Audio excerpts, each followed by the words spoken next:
स्वागत करते हैं एक बार फिर से हम आपके अपने YouTube चैनल सीयूटी रैंकर्स में। और जैसा कि आप लोग इस थंबनेल पर देख रहे होंगे कि हम लोग का यहाँ पर जो डिस्कशन करने वाले हैं वो आपके सीयूटी बीएचयू बीएड 2023 के इंट्रेंस एग्जामिनेशन को लेकर के यहाँ पर हम लोग आए हैं। और साथ ही आपको बता दें कि इस सेशन में हम लोग क्या करने वाले हैं। तो इस सेशन में हम लोग बीएचयू बीएड 2023 के लिए जो सबसे इंपॉर्टेंट आप लोग का सब्जेक्ट ग्रुप है वह आपका humanities and social science group. तो humanities and social science group में कौन फॉर्म भर सकता है, इसका सिलेबस क्या है, क्या पेपर पैटर्न है, कैसे एग्जामिनेशन क्रैक करना, इन सभी बिंदुओं पे हम लोग यहाँ पर चर्चा करेंगे। तो चलिए शुरू करते हैं आज के अपने इस सेशन को। तो यहाँ पे सबसे पहले हम बात करते हैं आप लोग की कि मिनिमम आप लोग की एलिजिबिलिटी क्राइटेरिया क्या होनी चाहिए आप लोग की, ठीक है।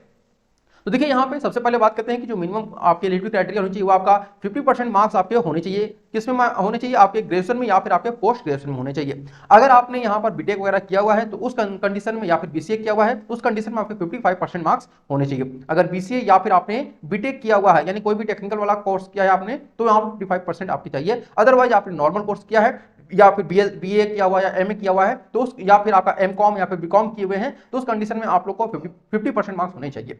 अब बात करते हैं कि आपको एटलीस्ट वन स्कूल सब्जेक्ट आपको पढ़ना अनिवार्य होना चाहिए। यानी आपके ग्रेजुएशन में या फिर पोस्ट ग्रेजुएशन में एक ऐसा सब्जेक्ट होना चाहिए जो कि आपका स्कूल सब्जेक्ट हो। अब ये स्कूल सब्जेक्ट है क्या, पहले ये समझ लीजिए। तो कुल मिलाकर के यहाँ पर सोशल साइंस में ऐसे स्टूडेंट ही फॉर्म भर सकते हैं जिन्होंने अपने ग्रेजुएशन में हिस्ट्री लिया हो या फिर आपका ज्योग्राफी हो या इकोनॉमिक्स हो या पॉलिटिकल साइंस हो या फिर आपका कॉमर्स हो या फिर होम साइंस हो या फिर आपका एजुकेशन हो। यानी ये कुल आपके 7 ऐसे सब्जेक्ट हैं जो आपके ग्रेजुएशन में किसी न किसी ईयर होने चाहिए। और साथ ही आपके या फाइनल ईयर में अगर नहीं है तो कम से कम 2 ईयर आप लोगों ने इसे पढ़ा हो, ठीक है। एक सब्जेक्ट कम से कम आप लोगों ने 2 ईयर तक पढ़ा होगा तो फिर आप सोशल साइंस ग्रुप का फॉर्म भरने के लिए एलिजिबल होंगे। हाँ, कंडीशन एक बार और यह चीज ध्यान रखिएगा कि बहुत सारे स्टेट यूनिवर्सिटी होती हैं जहां पर कि आपके फाइनल ईयर में दोनों सब्जेक्ट आप लोग पढ़े रहते हैं, ठीक है। जैसे आपका कोई हिस्ट्री पढ़ा रहता है, हिस्ट्री के साथ इंग्लिश रहता है, तो उस कंडीशन में आप पर डिपेंड करता है कि आप लैंग्वेज में फॉर्म भरना चाहते हैं या फिर आप लोग सोशल साइंस में फॉर्म भरना चाहते हैं, ठीक है। ये आप पर डिपेंड करता है कि करियर जो आपका वो आपको बनाना है, आप कैसे यहाँ पर अपने करियर को सेव करते हैं वो आपके निर्भर करता है, ठीक है। चलिए अब बात करते हैं हम लोग यहाँ पर नंबर ऑफ सीट पर। तो देखिए यहाँ पर सोशल साइंस ग्रुप में कितनी सीटें हैं। तो बीएचयू मेन कैंपस में अगर हम बात करते हैं तो यहाँ पर मेल और फीमेल दोनों के लिए 34 सीट है आपका, जिसमें जनरल बीएड है आपका, जनरल बीएड में 34 है और स्पेशल बीएड की बात करते हैं तो 22 आपकी सीटें हैं, ठीक है। 22 सीट जो है आपके स्पेशल बीएड में है, वही आपके जनरल बीएड में आपकी कुल मिलाकर 34 सीटें हैं। वही बीसीडब्ल्यू में अगर बात करते हैं तो बीसीडब्ल्यू केवल और केवल फीमेल के लिए है और यहाँ पे 17 सीटें हैं, यानी कि आपकी 17 सीटें हैं। और एमपीजी में भी आपकी 17 ही सीटें हैं, ठीक है। तो सीटें बहुत कम है। और इस हिसाब से आप लोग को मैं बता दूं कि हम लोग यहाँ पर ये तीसरा साल हम लोग का है जब हम लोग बीएचयू बीएड की प्रिपरेशन करा रहे हैं और हमारे लास्ट 2 ईयर में 30+ स्टूडेंट यहाँ पर बीएचयू बीएड में यहाँ पढ़ाई कर रहे हैं, जो अभी फर्स्ट ईयर में हो और सेकंड ईयर में इस बार है। तो वो ऐसे स्टूडेंट हैं जो हमारे यहाँ से पढ़ाई करके अपना बीएचयू बीएड में जाने का सपना जो उन्होंने पूरा किया हुआ है। चलिए अब बात करते हैं यहाँ पे हम लोग आगे कि जो आप लोग का पेपर पैटर्न हुआ क्या होने वाला है और सिलेबस आप लोग का क्या होगा। तो पेपर पैटर्न आपको बता दें कि आपका जो पेपर होगा वह आपके 100 क्वेश्चन आपसे पूछे जाएंगे जो कि आपका 2 पार्ट में आपका डिवाइड होगा, ठीक है। अब बात करते हैं यहाँ पर आप लोग का कि जो आपका 2 पार्ट है तो पार्ट 1 और पार्ट बी, ठीक है, जिसको हम लोग पार्ट ए और पार्ट बी के नाम से यहाँ पर जानते हैं। तो पार्ट ए का सिलेबस मैंने आप लोग को डिस्कशन कर दिया अलग से एक वीडियो में।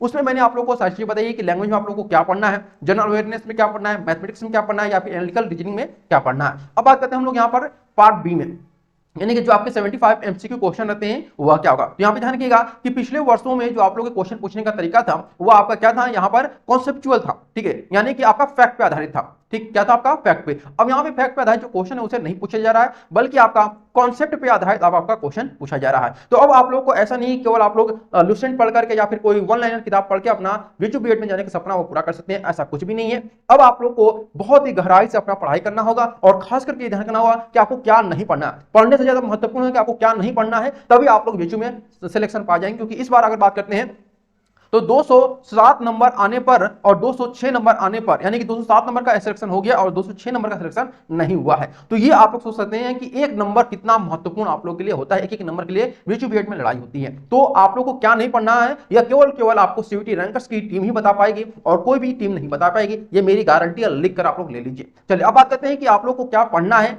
यहां पर हम लोग डिस्कशन करते हैं, ठीक है।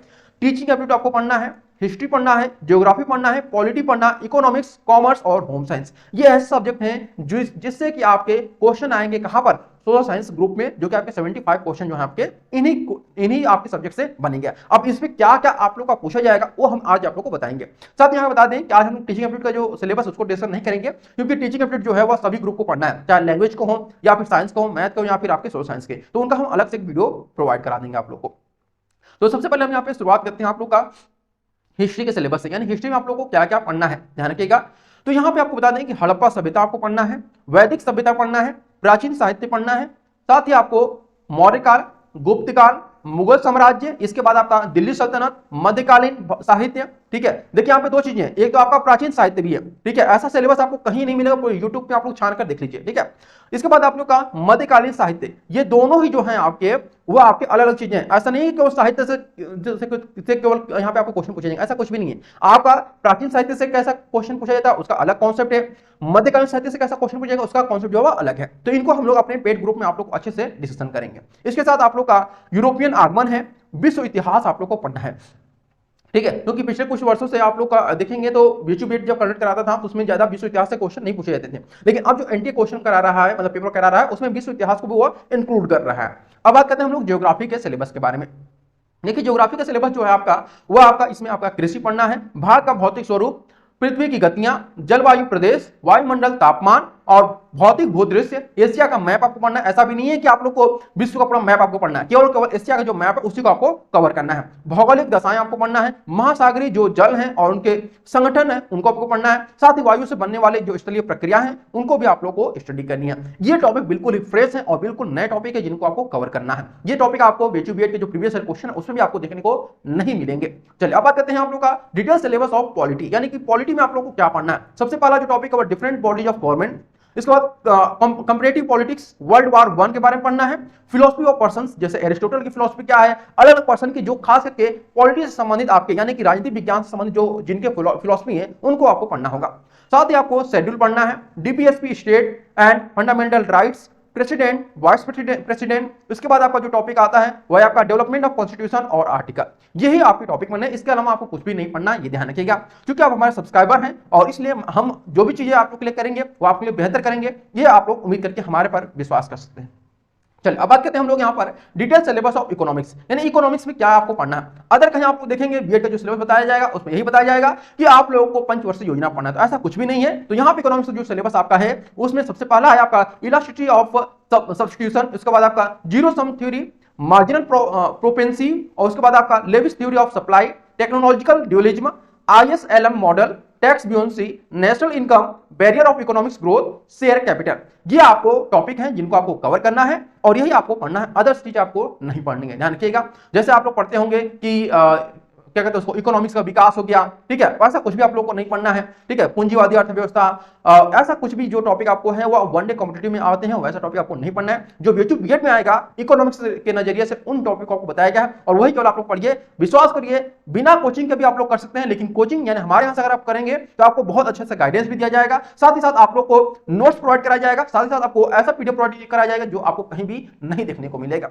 चलिए अब बात करते हैं आप लोग का detail syllabus of commerce. Commerce में क्या आपको पढ़ना है, क्योंकि कॉमर्स वाले स्टूडेंट भी सोशल साइंस ग्रुप में ही आते हैं तो उनको ये आपको पढ़ना होगा।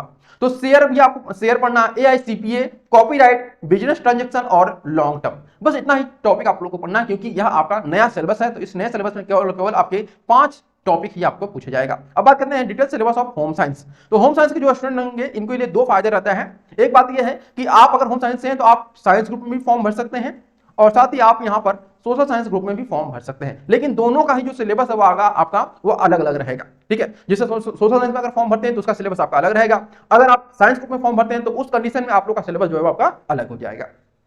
तो यहाँ पे आपका प्रसार शिक्षा, आहार पोषण विज्ञान, गृह प्रबंध और वस्त्र विज्ञान से क्वेश्चन आपको पूछे जाएंगे। तो ये टॉपिक मैंने आप लोग को जो बताया है ये सभी के सभी, चाहे आपका होम साइंस हो, कॉमर्स हो या इकोनॉमिक्स हो या फिर आपका पॉलिटी हो या फिर आप लोग का यहाँ पर ज्योग्राफी हो, इन सभी टॉपिक को आप लोग को कवर करना। हिस्ट्री, ये ऐसे टॉपिक है जो आप लोग को पूरे अच्छे खासे नंबर प्राप्त कर सकते हैं। अगर हम बात करें कितने नंबर आप लोग के एटलीस्ट होने चाहिए, तो आप लोग कोशिश करिएगा कि आप लोग का जो मार्क्स है वह कम से कम यहाँ पर 260 मार्क्स यहाँ पे रहे, खास करके जो मेल कैंडिडेट है उनके लिए, क्योंकि मेल कैंडिडेट का जो नंबर है, नंबर ऑफ सीट जो है बहुत कम है, गर्ल्स की ज्यादा सीटें हैं। ठीक है, एक बात ध्यान रखिएगा कि जो भी स्टूडेंट यहाँ पर हमारे पेड कोर्स से जुड़ना चाहते हैं वो आपके स्क्रीन पर दिया हुआ एक नंबर है व्हाट्सएप नंबर, उस पर आप लोग मैसेज करके आप लोग पूरी जानकारी हासिल कर सकते हैं। तो आज हम सोशल साइंस ग्रुप के बारे में डिस्कशन किए हैं, जल्दी हम लोग जो आप लोग का टीचिंग एप्टीट्यूड का सेक्शन है उसे भी हम लोग यहाँ पर डिस्कशन करेंगे। ठीक है, तो चलिए, और जल्दी आप लोग की क्लासेस आप शुरू कर दी जाएंगी यूट्यूब पर भी। यूट्यूब पर आप लोग सेक्शन ए की क्लासेस चलाई जाएंगी, सेक्शन बी की जो क्लासेस रहेंगी वो आपकी टीचमेंट ऐप पे हमारी चलाई जाएंगी, जो पेड कोर्स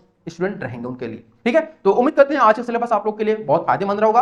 ऐसे ही आप लोग सिलेबस पाने के लिए, नए अपडेट पाने के लिए, बीएचयू से जो भी नए न्यूज अपडेट आती है उनको पाने के लिए हमारे यूट्यूब चैनल को जरूर सब्सक्राइब कर लीजिएगा, ताकि आप लोग किसी प्रकार की अपडेट मिलती रहे और सिलेबस वगैरह आपकी पढ़ाई लिखाई भी अच्छी तरीके से होती रहे।